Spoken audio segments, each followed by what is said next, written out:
नमस्कार मित्रों। तो आज की हमारी कहानी है घड़ावर अकल। एक रोज की बात है कि बादशाह अकबर के दरबार में लंका के राजा का एक दूत पहुंचा। उसने बादशाह अकबर से एक नई तरह की मांग करते हुए कहा, आलम पन्हा, आपके दरबार में एक से बढ़कर एक अक्लमंद, होशियार तथा बहादुर दरबारी विद्यमान है। हमारे महाराज ने आपके पास मुझे घड़ा भर अक्ल लाने हेतु भेजा है। हमारे महाराज को आप पर पूरा भरोसा है कि आप उसका बंदोबस्त किसी न किसी तरह और शीघ्र ही कर देंगे। सुनकर बादशाह अकबर चकरा गए। उन्होंने अपने मन में सोचा, उन्होंने भी क्या बेतुकी मांग की है। भला घड़े व अक्ल का बंदोबस्त कैसे किया जा सकता है। लगता है लंका का राजा हमारा मजाक बनाना चाहता है, लेकिन यदि वह इसमें सफल हो गया तो। तभी बादशाह को बीरबल का ध्यान आया, लेकिन सोचने लगे कि शायद यह कार्य बीरबल के बस का भी ना हो, मगर फिर भी उसे बताने में क्या बुराई है।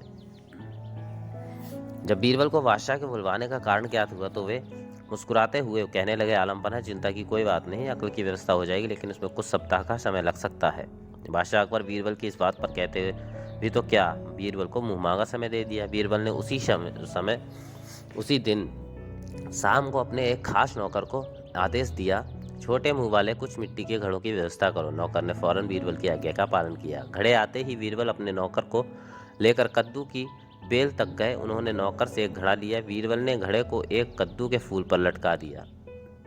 इसके बाद उन्होंने सेवक को आदेश दिया कि बाकी सारे घड़ों को इसी प्रकार कद्दू के फूलों पर लटका दिए, उल्टा लटका दें।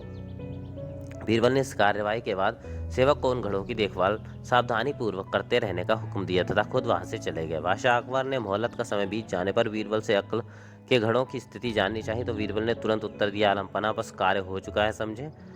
बस 2 हफ्ता का समय और चाहिए, इसके बाद पूरा घड़ा अक्ल से लबालब भर जाएगा। बीरबल ने 15 दिन के बाद घड़ों के स्थान पर जाकर देखा कि कद्दू के पौधे घड़े जितने बड़े हो गए हैं। उन्होंने नौकर की प्रशंसा करते हुए कहा, तुमने अपनी जिम्मेदारी बड़ी कुशलता पूर्वक निभाई है, इसके लिए हम तुम्हें भारी इनाम देंगे।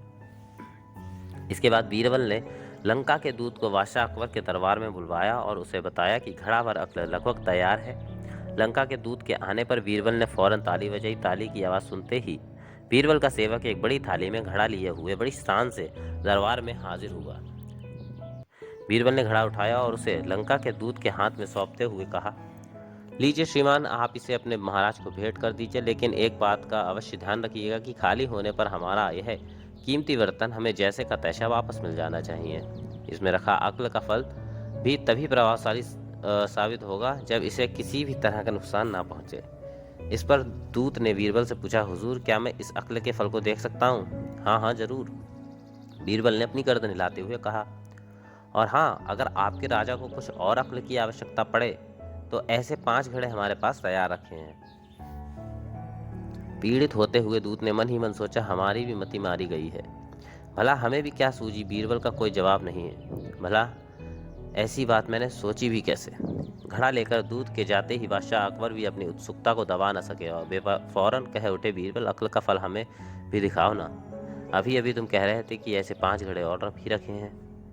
अभी मंगाए देता हूँ आलम पन्हा, बीरबल ने उत्तर दिया। बादशाह के कहते ही घड़ा मंगवा दिया गया। जैसे ही उन्होंने घड़े में झांका तो उन्होंने उसमें पूरा का पूरा कद्दू फिट पाया। यह देखते ही बादशाह को हंसी आ गई। बीरबल की पीठ ठोकते हुए कहने लगे, मान गए भाई, तुमने भी अक्ल का क्या शानदार फल पेश किया है। लगता है इसे पाकर लंका के राजा के बुद्धिमान होने में तनिक भी देर नहीं लगेगी।